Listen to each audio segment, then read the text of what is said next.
Gente, qual é a hora de você poder decidir por crescer, né? Porque na verdade contratar pessoas, em resumo, é crescer, né?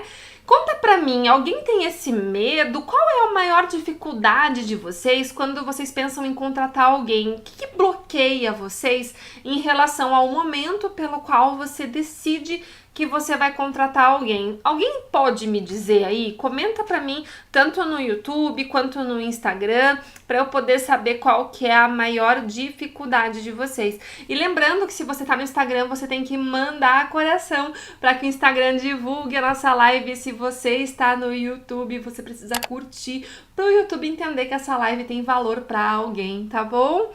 Gente, olha só, eu vou contar a minha experiência sobre contratação de pessoas e um pouquinho da minha experiência ao longo dos meus anos aí, tá bom?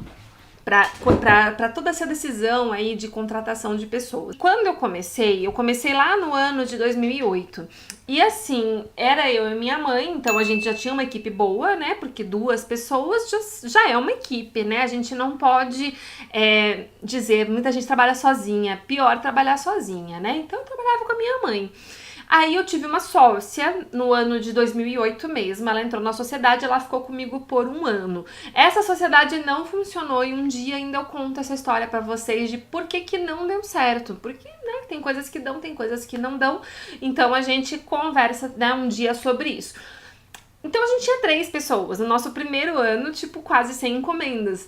Só que a gente tava trabalhando muito pra poder começar a ter encomendas. E foi então que eu desenvolvi com mais força as minhas habilidades de venda. Eu falei, bom, eu preciso vender bem pra poder todo mundo que tá aqui ganhar algum dinheiro no final, né? E a gente foi fazendo dessa forma. No final do ano de 2009, a gente já tinha um evento por final de semana. Mas no final do evento de 2009, a minha sociedade também acabou, tá? Então aí eu perdi uma pessoa da produção, muito embora ela uma pessoa bem mais ou menos, tá? Ela não dava pra considerar que ela realmente produzia, não posso dizer que nada, mas não era algo assim efetivo, que efetivamente causasse um impacto na nossa produção. Ela tinha uma funcionária dela dentro da nossa sociedade, que ela pagava, ou a gente ajudava a pagar, que ia lá todos os dias ou algumas vezes por semana. Não, confesso que eu não me lembro muito bem, porque ela tinha essa moça como uma amiga dela que ia ajudar ela para que ela não ficasse tanto na cozinha. Ela era muito assim, gostava de salto alto, ela não tinha muito perfil de cozinha, né? Enfim, tá tudo bem também, tem perfil para tudo no mundo, né? Mas não tava combinando o nosso estilo de trabalhar e no final do ano de 2009 a nossa sociedade acabou. Continuamos eu e minha mãe, a funcionária que ficava meio lá, meio cá, foi embora junto com a sócia, e a gente falou, não, acho que a gente dá conta. A gente começou o ano de 2010, foi aí que eu regularizei o meu negócio, porque até então eu não tinha CNPJ, né, a gente tava realmente assim trabalhando na informalidade, como é o normal dentro da confeitaria no começo, né? Acho que a maioria de nós trabalhamos no começo na informalidade. E aí, olha só que interessante. A gente começou a perceber que talvez fosse o caso de contratar alguém, porque a gente estava com um evento por final de semana, alguns finais de semana a gente já tinha 2 eventos, e aí o que determinou para mim escolher a possibilidade de contratar uma pessoa foi as metas que eu defini para o meu negócio. Eu me aprofundo muito sobre metas dentro do método Doces Inesquecíveis, mas isso não significa que eu não vou falar sobre isso aqui com vocês, mas só para vocês entenderem que é um assunto longo, né? Lá dentro do método a gente fala em 30 vídeos sobre o assunto, então não tem como eu falar numa live, que senão vai te focar totalmente. Mas basicamente o que acontece? Desde o começo eu entendi que o meu problema dentro do meu negócio não era a precificação, porque é muito intocável, é muito impalpável. Por exemplo, eu te falar assim, você me falar assim, ah, Veri, ó, meu brigadeiro aqui, eu gastei R$ 1 de ingredientes e mais 30 centavos de mão de obra. Da onde você tirou esse número de que você gastou 30 centavos de mão de obra, ser humano? Aí a pessoa fala, não, porque eu calculei assim, assado. Sempre tem uma explicação pro motivo como chegou no número de 30 centavos por brigadeiro. Aí eu olho pra você e te digo, tá bom, mas você vai vender um brigadeiro? né? Aí você vai dizer, não vou vender um. Tudo bem, mas se você vender um, você vai ganhar 30 centavos. Esse é o seu salário, você quer ganhar 30 centavos. Então, assim, eu sempre entendi desde o começo que eu não podia precificar por doce a minha mão de obra. Eu tinha que precificar a minha mão de obra pensando no que eu queria ganhar de salário. Então, qual que era o meu objetivo? Eu tinha largado o direito para poder virar uma confeiteira. Como eu tinha largado o direito para virar uma confeiteira, eu queria no mínimo ganhar o que um advogado em início de carreira ganha, ou ganhava, não sei como é hoje, mas quando eu me formei lá 12 anos atrás, me formei um pouquinho mais, 14 anos atrás, um advogado em começo de carreira ganhava muito mal. Eu não sei como é hoje, tá, gente? Mas o advogado, começo de carreira, ganhava mal mesmo, tá? Pra você ter uma ideia, o salário mínimo era tipo, sei lá, R$900. Era normal um advogado, começo de carreira, ganhar 800. Tá? A gente ganhava menos que um salário mínimo, assim, era uma coisa bem subvalorizada mesmo. Sara, senhora gourmet do... não fica triste não, desculpa te falar isso. Ela falou que faz faculdade de Direito. Mas é um fato, era o que acontecia. Então, as primeiras oportunidades de emprego que eu recebi como recém-formada, eu fiquei chocada, porque eu esperava, no mínimo, que oferecessem pra mim uns 20%, 30% a mais do que um salário mínimo, mas na verdade a realidade era diferente, a oferta era 10, 15% a menos que um salário mínimo. Isso me deixou bem chocada, porque era o que eu não esperava quando eu tava recém-formada. E aí eu defini, então, beleza, eu quero ganhar pelo menos o que um advogado no começo de carreira ganharia, que era um pouco menos que um salário mínimo. Então eu não coloquei a minha expectativa lá em cima, tá? Eu coloquei a minha expectativa abaixo de um salário mínimo, porque pra mim eu não precisaria pagar alimentação, eu não precisaria também pagar férias, eu não precisaria, teoricamente. Hoje em dia a gente tem outra visão, tá? Mas naquela época eu pensava assim.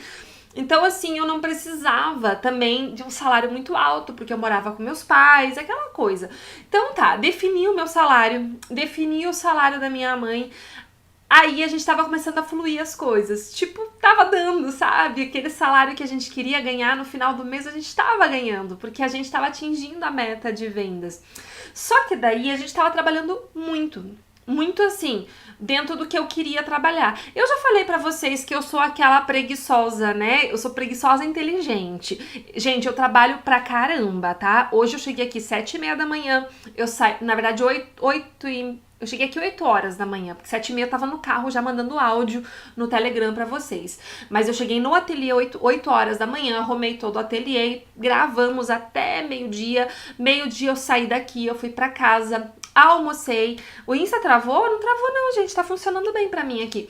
Almocei, saí de casa 1h da tarde, tô aqui gravando Gravei até 4h30, 4h20, falei, chega, não aguento. Sentei um pouco no sofá, dei uma descansadinha de meia hora e tô aqui com vocês. Então eu sou preguiçosa, mas não sou, tá, gente? Só que eu busco alternativas para que a minha vida fique mais fácil. E aí eu fiz as contas, porque assim, pra gente poder ganhar o nosso salário, que não era muito alto, pra gente poder pagar as contas, pra gente poder estar ali naquele momento, né, começando a brincar de empresária, né? Porque a gente já estava pagando um aluguel, as coisas estavam começando a acontecer pra gente.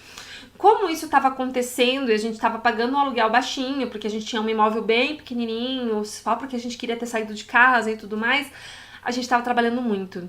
Trabalhando muito assim, tipo, chegando pra trabalhar às 7h30 da manhã, saindo 6 horas da tarde, às vezes eu ficava até noite atendendo uma noiva.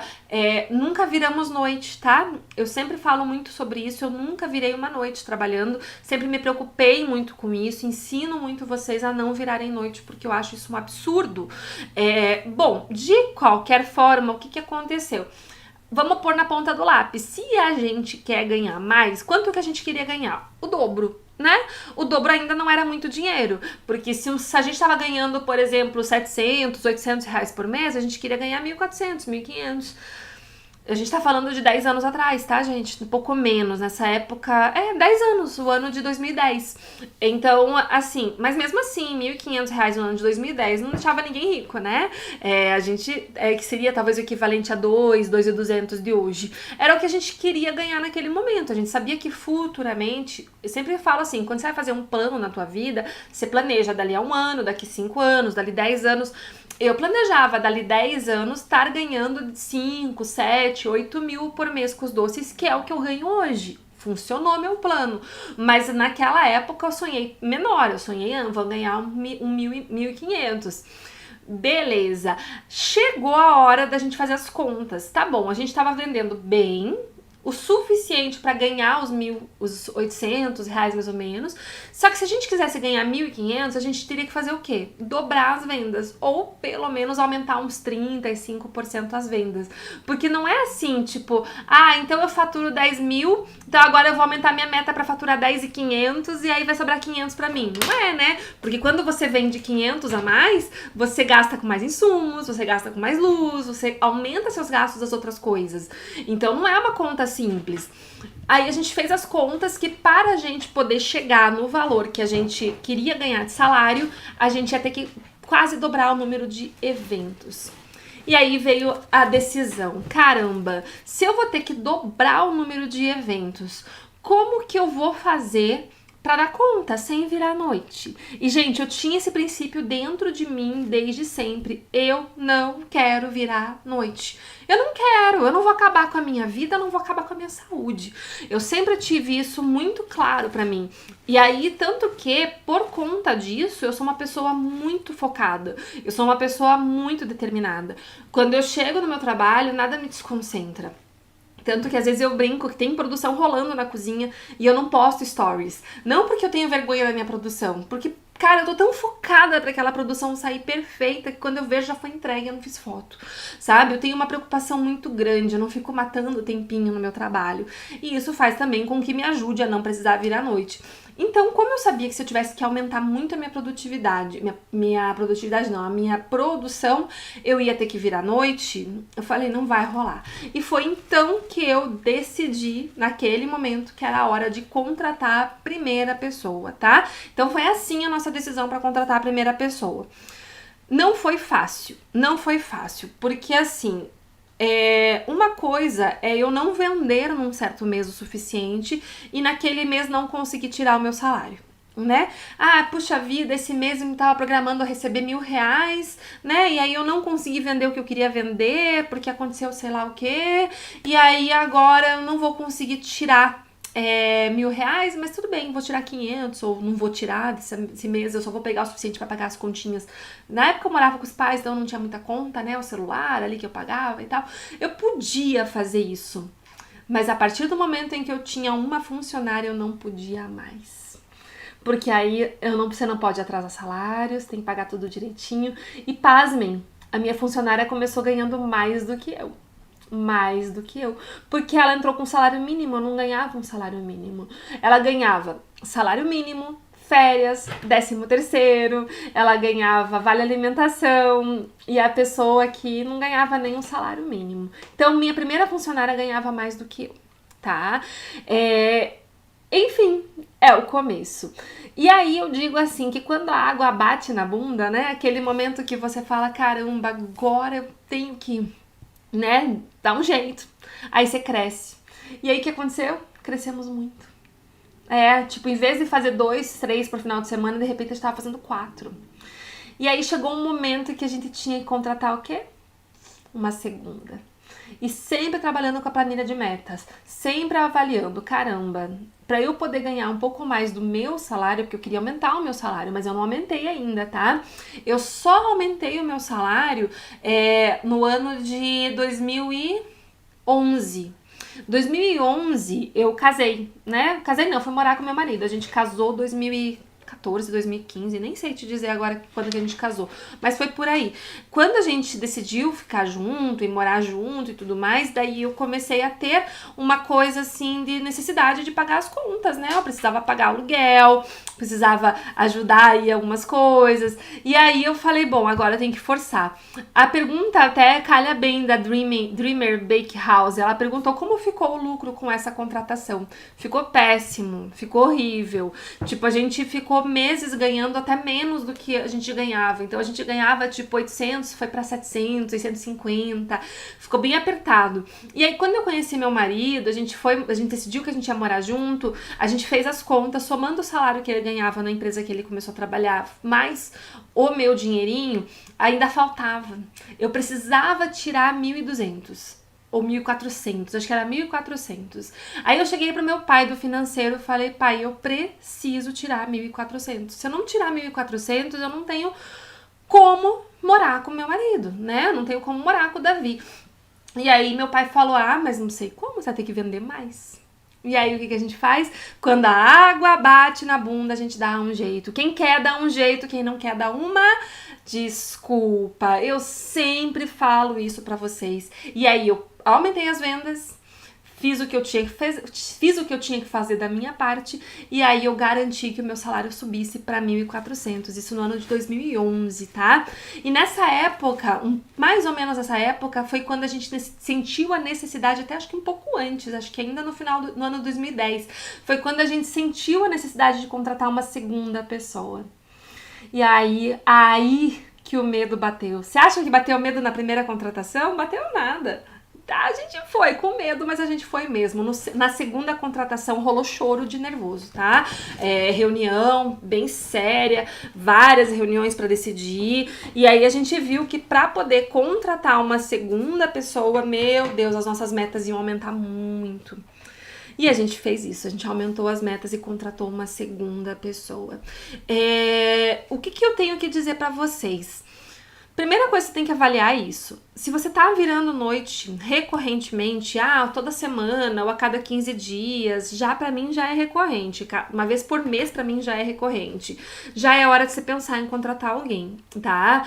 É cômodo você olhar pra mim, a Jo tá ali, ó, já fui sua funcionária, é verdade, a Jocely foi no começo também, né, Jo? Mas foi acho que lá pelo quarto ano mais ou menos de empresa.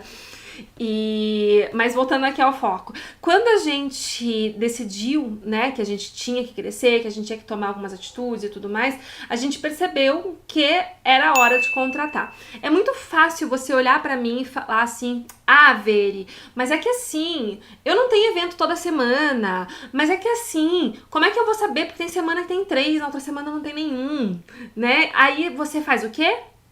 Quem quer dar um jeito, quem não quer dar uma desculpa. É você arrumando desculpa.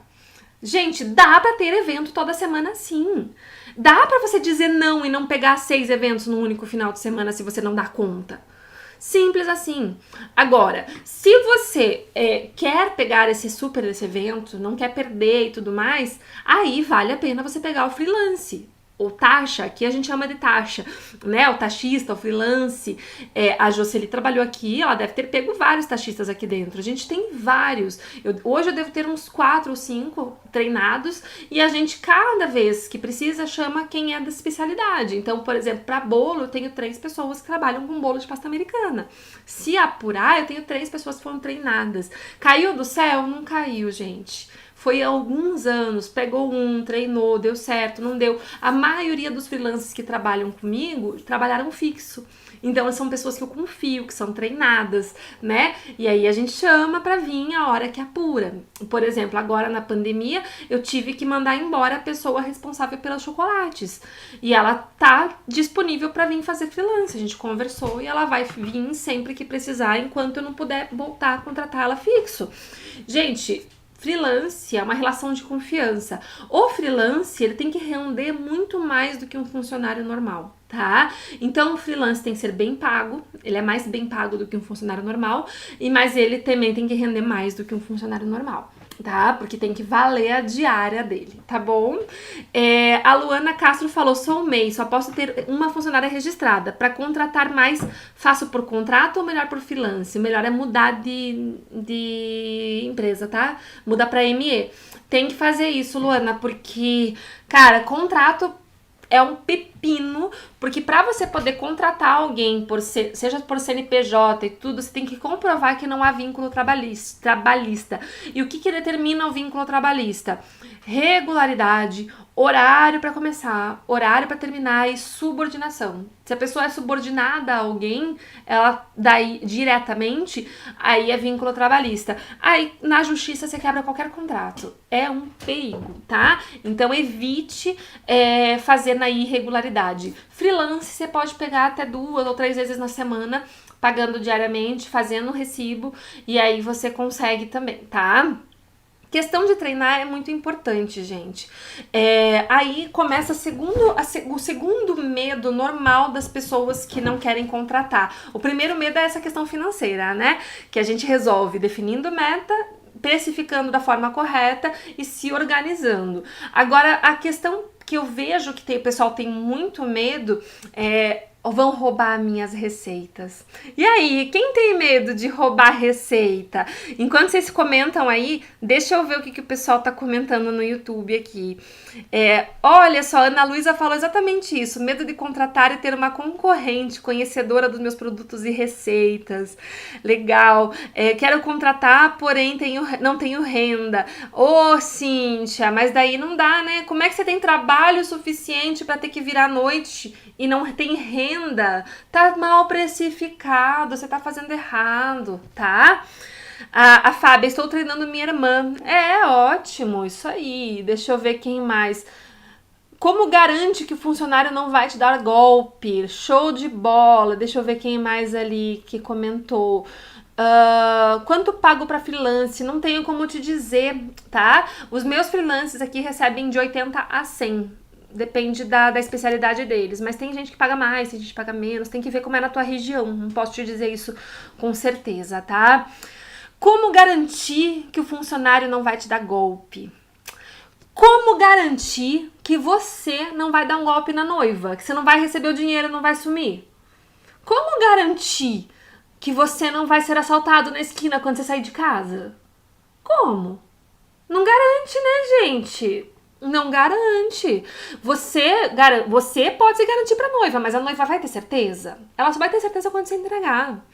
Gente, confiabilidade a gente tem que passar. Se eu sinto já na entrevista que tem maldade no meu funcionário, eu já nem contrato, né? Não senti. Já fui surpreendida? Já tive pelo menos 3 pessoas aqui dentro que me decepcionaram. 3 não, eu tive umas 5 pessoas aqui dentro que me decepcionaram profundamente. Isso eu só vou contar dentro do método dos inesquecíveis, pra não ter problema de eu, sem querer, dar a entender quem é as pessoas. Mas um dia eu vou fazer uma live lá na comunidade de alunos que eu tô criando e vou contar pra vocês esses casos, porque eu acho que vai proteger muito os meus inesquecíveis. Mas eu não posso expor essas pessoas aqui nas lives pra muita gente. Só que é o seguinte: não tem como você garantir. Você pode garantir que você faça tudo dentro da lei, né? Você paga direito ao salário no dia, você paga certinho férias, 13º, você não faz hora extra mais do que 2 horas por dia. Isso você pode garantir. Foca no que você tem controle, né? A pessoa começou a dar sinal de que vai te sacanear, manda embora.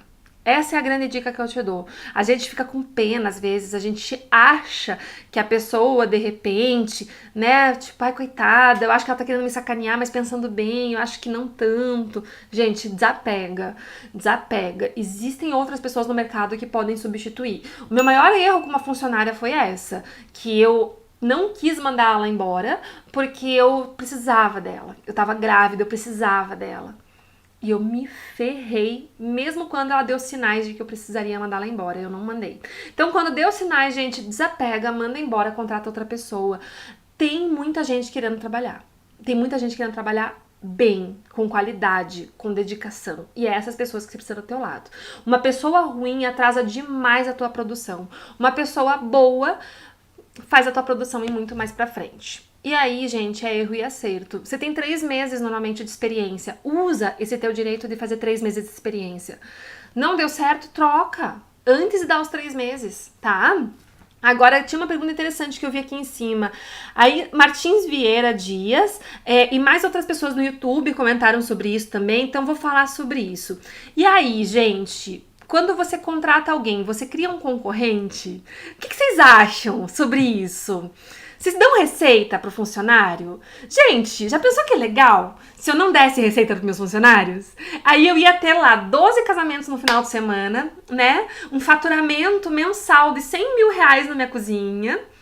E eu ia fazer tudo sozinha. Meus funcionários só vão pra enrolar brigadeiro. Ah, que ótimo, genial. Só que não, né, gente? Dá licença, você vai ter que dar receita pro teu funcionário, não tem jeito. Você vai ter que ensinar o teu funcionário a fazer igualzinho você.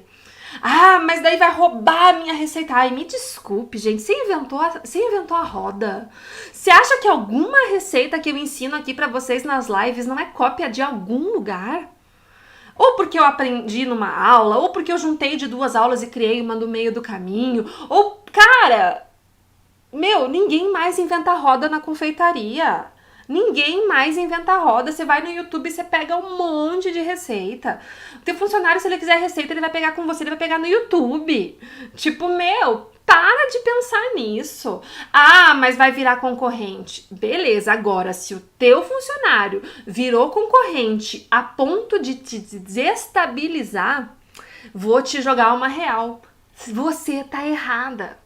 Você tá errada. Você tá treinando, você tá mal no teu negócio. O teu funcionário não tem que virar teu concorrente. Por quê? Porque ele tá num tripé do teu negócio, que é o quê? A receita, produção e finanças. Ele entendeu das finanças do teu negócio, ele sabe isso que a gente tá conversando sobre meta, sobre valores, negociação de cliente, ele sabe sobre isso. Se ele sabe, tem alguma coisa muito errada também na tua forma de contratação. Ele entende sobre marketing. Ele tem relacionamento com as suas clientes dentro do seu Instagram? Não pode. Se isso tá acontecendo, tá tudo errado. Se você vai contratar, você contrata pra produção.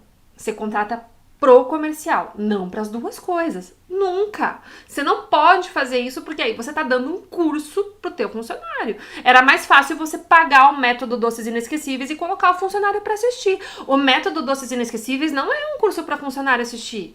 O método Doces Inesquecíveis é um curso pro proprietário assistir, para direcionar seus setores dentro do negócio, né? Então, assim, entender isso é essencial pro teu negócio dar certo. Super importante, super importante. Quando você entende isso, aí fica mais fácil você entender que não tem problema. Por exemplo, a primeira vez que eu tive um funcionário que me deu medo de roubar receita foi, eu não lembro se era um rapaz ou uma moça, de verdade, tá? Não me lembro mesmo, mas foi um funcionário, uma pessoa que entrou pra me trabalhar nos bolos. E eu peguei alguém que não sabia nada de bolo e fui ensinar do zero a fazer a pasta americana, a cobrir a pasta americana, enfim. Eu falei, gente, vai virar meu concorrente. Quando eu saí, eu fiquei apavorada. Não ficou. Ó, de 45 funcionários que já passaram no meu ateliê ao longo desses 12 anos, uma virou concorrente. Tá? Então não vou dizer que nunca ninguém virou concorrente. Hoje ela é minha concorrente. Tem noiva que às vezes não fecha comigo e fecha com ela. Porque os doces são tão bons quanto, são lindos. Aí o que eu fiz? Fiquei chorando no meu canto. Ela faz os mesmos doces tão bem quanto eu, porque ela trabalhou comigo 3 anos. Não, né, gente? Eu desejei muita sorte a ela, como desejo. E criei o método Doces Inesquecíveis. E agora eu criei, na cidade de Curitiba, eu já devo ter umas 20 concorrentes que são minhas alunas, que são minhas concorrentes. Gente, concorrência normal, o mercado tem concorrência, a vida que segue, né? Então você tem que confiar no seu taco, você tem que fazer o cliente querer você. Ponto. Quando você entende isso, não é odiar, que nem ali falou, que alguém falou, não precisa odiar o cliente, o funcionário que virou concorrente. Não precisa mesmo. Não precisa mesmo. Eu, inclusive, dou suporte. Eu dou suporte. Se o funcionário for gente boa comigo, o que eu falo pro meu funcionário é o seguinte, não me sacaneia. Ó, a Jocely. A Jocely, ela saiu daqui e foi abrir o negocinho dela de doces, né, Jo? Na época eu já fiquei sabendo que ela saiu daqui e foi fazer os docinhos dela em casa.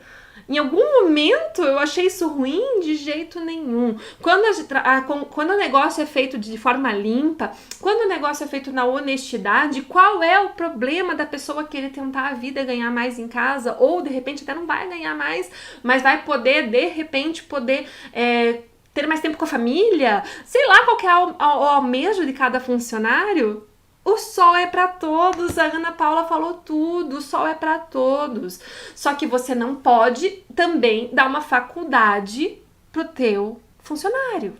Então, funcionário do comercial é uma coisa, funcionário do produção é outra, funcionário de finanças é outra. Se você colocar o funcionário em todas as frentes, você criou o concorrente. Aí não adianta chorar, né? Agora, se você falar o seguinte, não, beleza, meu funcionário saiu daqui sabendo as minhas receitas, vai fazer igual? Vai. Tá tudo bem. Desculpa, mas o grande segredo não tá na receita. O grande segredo do teu negócio tá no gerenciamento do teu negócio. Simples assim. Tá? A Cristina falou, eu passo pra quem pede, até amigas, aprendi que existe espaço pra todos.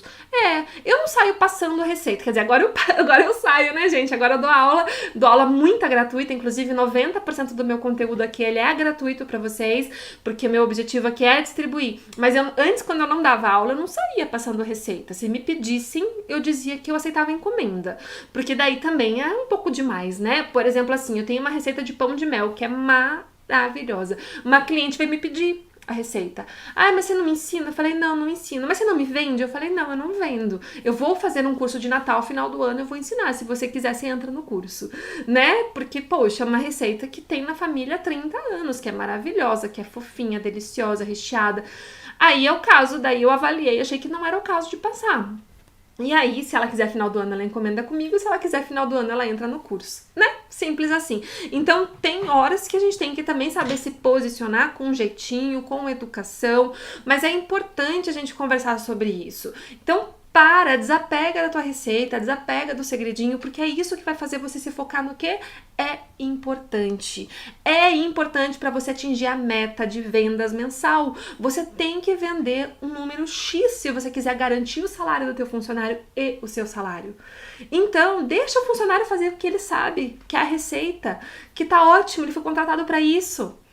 Desapega, acompanha, né? Vê se tá tudo certo. Hoje em dia eu já fico tranquila. Hoje eu tenho a Darren lá que trabalha na produção, né? E assim, ela chega, às vezes eu dou a chave pra ela, ela vem trabalhar, eu nem vejo ela. Eu venho pra gravar e eu passo a manhã gravando e eu sei que a produção tá perfeita.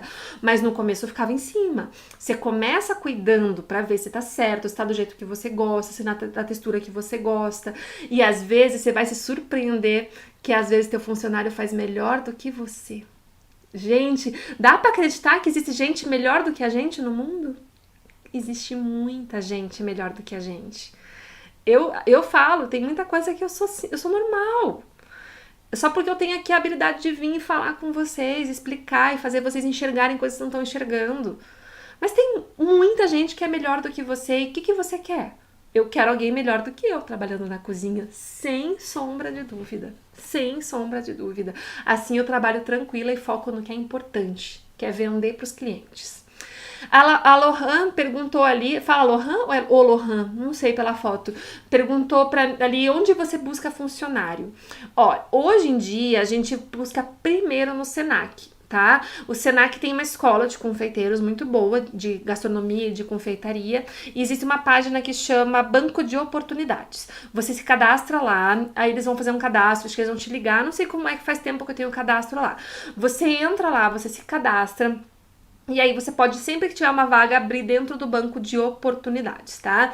Eu sempre procurei no Senac até ano passado. Aí ano passado, ano retrasado, tô meio perdida. Foi quando eu comecei a postar também no Instagram, porque daí eu já tinha algumas confeiteiras me seguindo, por mais que eu não desse aula ainda, mas hoje em dia, o primeiro lugar que eu posto é no Insta e no Face. tá? Então, o primeiro lugar que eu posto é lá, eu espero umas 48 horas, vejo se eu conseguir selecionar alguém e daí eu vou pro Senac, tá?